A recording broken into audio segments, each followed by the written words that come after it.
हाँ जी नमस्कार, मेरा नाम डॉक्टर सौरभ महाजन है एंड मैं एक पेन फिजिशियन हाँ अमनदीप हॉस्पिटल पठानकोट पिछले 15 साल तो ਅੱਜ ਦੀ ਕਾਨਫਰੰਸ ਦਾ ਏਜੰਡਾ ਇਹ ਹੈ ਕਿ ਅਸੀਂ ਇੱਕ dedicated headache and spine clinic Pathankot Amandeep 'ਚ ਸ਼ੁਰੂ ਕੀਤਾ ਹੈ ਜੋ ਕਿ ਪੰਜਾਬ JNK ਐਂਡ ਹਿਮਾਚਲ ਤਿੰਨਾਂ ਸਟੇਟਾਂ ਦਾ ਇਕਲੌਤਾ ਕਲੀਨਿਕ ਹੈ। It's a dedicated clinic.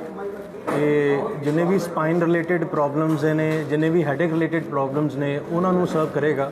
ਠੀਕ ਹੈ, ਇਹਦੇ 'ਚ ਅਸੀਂ ਬਹੁਤ ਸਾਰੀ ਐਡਵਾਂਸ ਟੈਕਨੋਲੋਜੀ ਸ਼ਹਿਰ ਦੇ ਵਿੱਚ ਇੰਟਰੋਡਿਊਸ ਕੀਤੀ ਹੈ ਜੋ ਕਿ ਹਾਲੇ ਤੱਕ ਨਹੀਂ ਹੋ ਰਹੀ ਸੀ ਤਿੰਨਾਂ ਸਟੇਟਾਂ ਦੇ ਵਿੱਚ। ਤੇ ਇਹਦੇ ਬਹੁਤ ਸਾਰੇ ਪ੍ਰੋਜ਼ ਨੇ। ਮਤਲਬ ਅੱਗੇ ਪੇਸ਼ੈਂਟ ਨੂੰ ਇੱਕ ਕਨਵੈਨਸ਼ਨਲ ਜਿਸ ਤਰ੍ਹਾਂ ਮੈਡੀਸਿਨ ਤੋਂ ਬਾਅਦ ਜੇ ਨਹੀਂ ਫਰਕ ਪੈ ਰਿਹਾ, ਦੇਰ ਵਰ ਨੋ ਅਦਰ ਆਪਸ਼ਨਸ। ਪੇਸ਼ੈਂਟ ਨੂੰ ਲੱਗਦਾ ਸੀ ਜੀ ਮੈਨੂੰ ਫਰਕ ਨਹੀਂ ਪਿਆ, ਰੀੜ੍ਹ ਦੀ ਹੱਡੀ ਦੀ ਪ੍ਰੋਬਲਮ ਹੈ, ਤੇ ਨੈਕਸਟ ਸਟੈਪ ਸਿਰਫ ਸਰਜਰੀ ਹੈ, ਆਪਰੇਸ਼ਨ ਹੈ। ਠੀਕ ਹੈ, ਹੁਣ ਬਹੁਤ ਸਾਰੀ ਆਪਸ਼ਨਸ ਅਸੀਂ ਲੈ ਕੇ ਆਏ ਹਾਂ ਜਿਹਦੇ ਐਕਸਲੈਂਟ ਰਿਜ਼ਲਟਸ ਨੇ। ਐਂਡ ਸਭ ਤੋਂ ਵੱਡੀ ਗੱਲ ਹੈ ਇਹਦੇ 'ਚ ਵੇਟ ਐਂਡ ਵਾਚ ਨਹੀਂ ਹੈ, ਔਨ ਟੇਬਲ ਰਿਜ਼ਲਟਸ ਨੇ।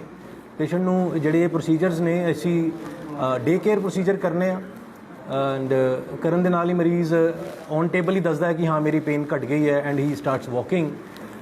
ਸੇਮ ਹੀ ਕਿੰਨੇ ਇਹੋ ਜਿਹੇ ਕੰਡੀਸ਼ਨ ਨੇ ਜਿਹੜੇ ਹੈਡੇਕ ਨਾਲ ਰਿਲੇਟਡ ਨੇ, ਜਿਸ ਤਰ੍ਹਾਂ ਨੋਰੈਲਜੀਆ ਹੋ ਗਿਆ, ਮਾਈਗ੍ਰੇਨ ਹੋ ਗਿਆ, ਸਰਵਾਈਕਲ ਪੇਨਸ ਹੋ ਗਏ, ਜਿਨ੍ਹਾਂ ਨੂੰ ਅਸੀਂ ਨੋਨ ਕਨਵੈਨਸ਼ਨਲ ਵੇ ਨਾਲ ਟਰੀਟ ਕਰ ਸਕਦੇ ਹਾਂ। ਇਹ ਬਿਲਕੁਲ ਮਿਨੀਮਲ ਇਨਵੇਸਿਵ ਤਰੀਕੇ ਨੇ। ਇਹ ਮੇਰੇ ਨਾਲ ਸਾਡੇ ਜਿਹੜੇ ਨਿਊਰੋ ਸਰਜਨ ਨੇ ਅਸੀਂ ਜੁਆਇੰਟਲੀ ਸਟਾਰਟ ਕੀਤਾ ਹੈ। This is called headache and spine clinic and our neuro surgeon doctor Uday Raswan, ਹੀ ਵਿਲ ਗਾਈਡ ਯੂ ਕਿ ਇਹ ਕਨਵੈਨਸ਼ਨਲ ਸਰਜਰੀ ਨਾਲੋਂ ਕਿੰਨੇ ਜ਼ਿਆਦਾ ਡਿਫਰੈਂਟ ਵੇਜ਼ ਨੇ ਜਿਹਦੇ ਅਸੀਂ ਠੀਕ ਕਰ ਸਕਦੇ ਹਾਂ। Yes. So, I am Dr. Uday Singh Raswan. I am working in neurosurgeon at Amandeep Hospital. So, जैसे डॉक्टर सौरभ ने बताया कि हमने नई चीज़ें जो इंट्रोड्यूस की हैं, सो इलेबोरेट करें तो उसमें एक हमने रेडियो फ्रिक्वेंसी एब्लेशन के लिए एक मशीनरी लाए हैं and which is the latest cool lift RF कहते हैं इसे। एंड इसके लिए ये स्पेशली वर्क करता है जॉइंट पेन्स के अंदर। बॉडी में कोई भी गर्दन की पेन है, बैक पेन है, नी पेन्स हैं, स्पेशली इन पेशेंट्स जिनके अंदर आर्थराइटिस डेवलप हो रहा है। और इसके मेन बेनिफिशरी वो पेशेंट्स हैं जिनको कांस्टेंट बैक पेन रहती हैं और जो सालों से मेडिसिन खा रहे हैं विद नो रिलीफ, तो उसके लिए radio frequency ablation does wonders. Same ही ये प्रोसीजर हमारे जैसे चेहरों की दर्दें होती हैं, ट्राइजेमिनल न्यूरैल्जिया आपने सुना हो, बहुत कॉमन है, उसके अंदर भी हम रेडियो फ्रिक्वेंसी एब्लेशन करके इट हैज़ वंडरफुल रिजल्ट्स। और जो लेटेस्ट हमने इंट्रोड्यूस किया है वो है endoscopic spine surgery. Endoscopic spine surgery में पहले जैसे मैं सर्जरीज करता था कन्वेंशनल वे में, जो हम माइक्रो डिसेक्टमीज़ करते थे एंड या ओपन सर्जरीज करते थे, उसमें पेशेंट को पूरा हमें बेहोश करना पड़ता था। कभी पेशेंट मेडिकली अनफिट होते थे, स्पेशली ओल्ड जो पीपल थे, उनको जब वो सुनते थे कि बेहोश करना पड़ेगा तो कोई ना कोई कार्डियक इशू होता है, कोई ना कोई डायबिटीज़ का इशू होता है और एक डर पड़ जाता है। तो most of the people 70% of the जो पेशेंट होते थे वो सर्जरी का नाम सुन के ही हो जाते थे कि नहीं हमने नहीं करवानी, और वो मेडिसिन पे ही अपना कुछ बस टाइम पास करते रहते हैं और जो बिल्कुल भी जिनसे रिलीफ तो नहीं होता था कुछ भी। अब क्योंकि एंडोस्कोपिक स्पाइन सर्जरी में हमें जनरल एनेस्थीसिया का इशू नहीं है, ये लोकल एनेस्थीसिया में ही पॉसिबल है। और इसमें स्पेशली जो हमारी ओल्डर जनरेशन है जिनके अंदर डिस्क प्रॉब्लम्स हैं, जिनको लेग पेन्स हो रही हैं, बैक पेन्स हो रही हैं, उनके अंदर ये ऑन टेबल ही रिज़ल्ट मिल जाता है पेशेंट को। एंड पेशेंट कैन जस्ट 1-2 घंटे के बाद ही सर्जरी के वो चलना फिरना भी स्टार्ट कर देते हैं। इसका एडवांटेज ये है कि एक तो स्कार नहीं है, कोई टांके नहीं लगने, जस्ट एक बैंडेड लगा देते हैं इंसिजन साइड पे। प्लस इसमें कोई ब्लड लॉस नहीं है, ना इसके अंदर कोई इन्फेक्शन का कोई ज़्यादा रोल है, तो एंटीबायोटिक का भी मुश्किल से एक शॉट लगाना पड़ता है and patient just same day पे घर जा सकता है या नेक्स्ट डे पेशेंट हम भेज सकते हैं उनको। तो ये एंडोस्कोपिक स्पाइन सर्जरी हमने पिछले अभी 3-4 महीने से हमने करनी शुरू की है, और उससे पहले मैंने इसमें 6 मंथ्स का सर्टिफाइड कोर्स किया है वेयर आई हैव अंडरगॉन मैंने कोई 120 प्रोसीजर्स मैंने असिस्ट कराए हैं और किए हैं। तो अभी हमने ये यहाँ पे डॉक्टर सौरभ मैंने शुरू कर दिया है ये program and we are doing it regularly now.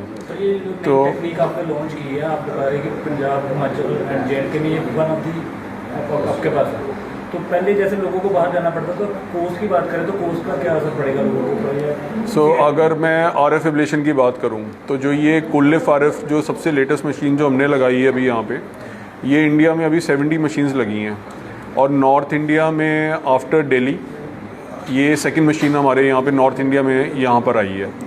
एक कन्वेंशनल जो RF मशीन होती है और उसमें ये डिफरेंस है कि जो कन्वेंशनल RF मशीन होती है इसमें बर्निंग करते हैं हम जॉइंट की नर्व्स का।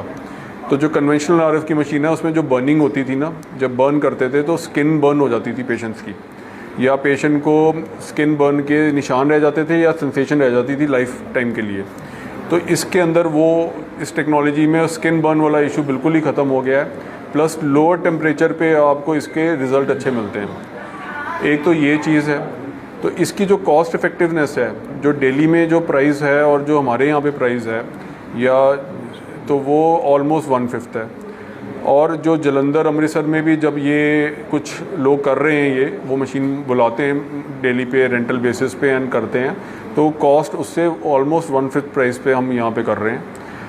प्लस एंडोस्कोपिक स्पाइन सर्जरी के भी जो कॉस्ट प्राइजेज़ हैं जो कुछ ही लोग कर रहे हैं अभी, जैसे second tier third tier cities में, उसका प्राइस भी हमने कोई 1/5 1/6 कॉस्ट पे ही रखा हुआ है। कितने परसेंट लोग को ऐसी हेडेक और स्पाइन की प्रॉब्लम मोस्टली रहती है? स्पाइन की प्रॉब्लम तो मैं बोलूँगा कि 70% पॉपुलेशन में तो है ही है। At some point of time ये किसी ना किसी को कमर की दर्द, गर्दन की दर्द, ये सब प्रॉब्लम्स आती हैं। तो ऐसा नहीं है कि सीधे हमने प्रोसीजर ही करना है, पर जैसे कोई मेडिसिन ले रहे हैं या जिनको मेडिसिन फिजियोथेरेपी से आराम नहीं आ रहा, उसके बाद जब नेक्स्ट स्टेप पे जाना पड़ता है तो पहले ये होता था कि ओपन सर्जरी होती थी या ये वाला मेडिसिन वाला रूट होता था, बीच में कुछ भी नहीं था। तो ये जो बीच में जो गैप ब्रिज करने के लिए जैसे कोई इंजेक्शंस लगा लिए या RF एब्लेशन कर ली या एंडोस्कोपिक स्पाइन सर्जरी, जो सब कुछ लोकल में हो जाता है, ठीक है ना। तो डे केयर प्रोसीजर्स हैं। नई टेक्निक कितनी लोगों के लिए बेनिफिशियल रहेगी? मैं तो बोलूँगा कि पिछले 1-2 महीने में जो हमने की हैं सर्जरीज़, उसमें यंगस्टर्स काफ़ी मोटिवेट हुए हैं, और क्योंकि वो गूगल पे देख लेते हैं, पढ़ लेते हैं, they know everything about it, तो वो उन्होंने आगे खुद ही करवाए हैं केसेस। रिजल्ट परसेंटेज कितनी रहेगी? मतलब ये अगर आप बोलो कि अगर 100 में से 80 लोगों को अगर स्पाइन की प्रॉब्लम्स आ रही हैं और वो कैंडिडेट हैं स्पाइन सर्जरी के लिए, तो उन 80 में से हम 90% पेशेंट्स को तो रिलीफ दे सकते हैं बहुत अच्छे से। सर, अक्सर लोग स्पाइन सर्जरी से जो है वो डरते हैं, उनके दिमाग में बहुत ज़्यादा मिथ्स होते हैं, लेकिन अभी जो नया कॉन्सेप्ट है एंडोस्कोपिक स्पाइन सर्जरी कितना अलग है और ये पिछले वाले से कितना सेफ है? अलग ये है कि ये एक मिनिमल इन्वेजिव वे हो गया कि भाई जिसमें एक तो जैसे दूरबीन के ऑपरेशन होते थे पेट के पहले ओपन पित्ते के ऑपरेशन होते थे, फिर आ गई दूरबीन वाली टेक्नोलॉजी, एंड पिछले 15-20 साल से वो टेक्नोलॉजी रेवोल्यूशनाइज हो गई है। अब कहीं पे भी आप पित्ते का ऑपरेशन कराने जाओ तो आप बोलते हैं दूरबीन वाला ही कराना है ना। ओपन को लोग भूल गए हैं। तो अभी आने वाले टाइम में ये लोगों ने ओपन सर्जरी भूल जाएंगे स्पाइन के लिए, ये एंडोस्कोपिक स्पाइन सर्जरी ही आगे चलेगी। तो अगले 5-10 ईयर्स जो हैं वो एंडोस्कोपिक स्पाइन सर्जरी के ही हैं।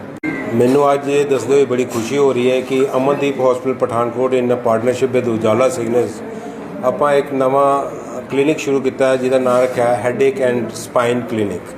ਇਹਦੇ 'ਚ ਜਿੰਨੇ ਵੀ ਜਿਹੜੇ ਸਪਾਈਨ ਦੇ ਆਪਰੇਸ਼ਨ ਜਿਹੜੇ ਪਹਿਲੇ ਹੁੰਦੇ ਸੀਗੇ, ਜਿਹੜੇ ਚੀਰ ਫਾੜ ਵਾਲੇ ਆਪਰੇਸ਼ਨ ਹੁੰਦੇ ਸੀ, ਇਹ ਟੈਕਨੀਕ ਹੈ ਜਿਹਦੇ 'ਚ ਕਿ ਵੀ ਉਹਨੂੰ ਚੀਰ ਫਾੜ ਦੀ ਜ਼ਿਆਦਾ ਜ਼ਰੂਰਤ ਨਹੀਂ ਹੁੰਦੀ ਹੈ, ਪੇਸ਼ੈਂਟ ਨੂੰ ਜ਼ਿਆਦਾ ਹਸਪੀਟਲ ਸਟੇ ਕਰਨ ਦੀ ਜ਼ਰੂਰਤ ਨਹੀਂ ਹੈਗੀ ਹੈ, ਬਲੱਡ ਲਾਸ ਨਹੀਂ ਹੈ, ਰਿਕਵਰੀ ਫਾਸਟ ਹੈ।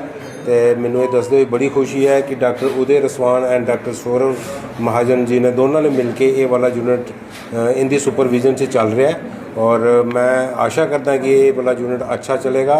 और मैं तुहाडे सारिਆਂ ਨੂੰ रिक्वेस्ट करूँगा कि तुहाडे माध्यम के थ्रू ये सारी जनता तक फैले कि ये वाला मैसेज कि आप ये वाली फैसिलिटी इतने प्रोवाइड कर रहे हैं। सो मैं ज़्यादा कुछ ना कहते हुए मैं तुहानू दोबारा यही रिक्वेस्ट करूँगा कि काइंडली इस मैसेज नू ज़्यादा तो ज़्यादा फैलाया जाए, सो दैट कि पठानकोट की जनता या नियर एरिया की जनता जी वो इस वाली सुविधा का पूरा फ़ायदा ले सके। धन्यवाद।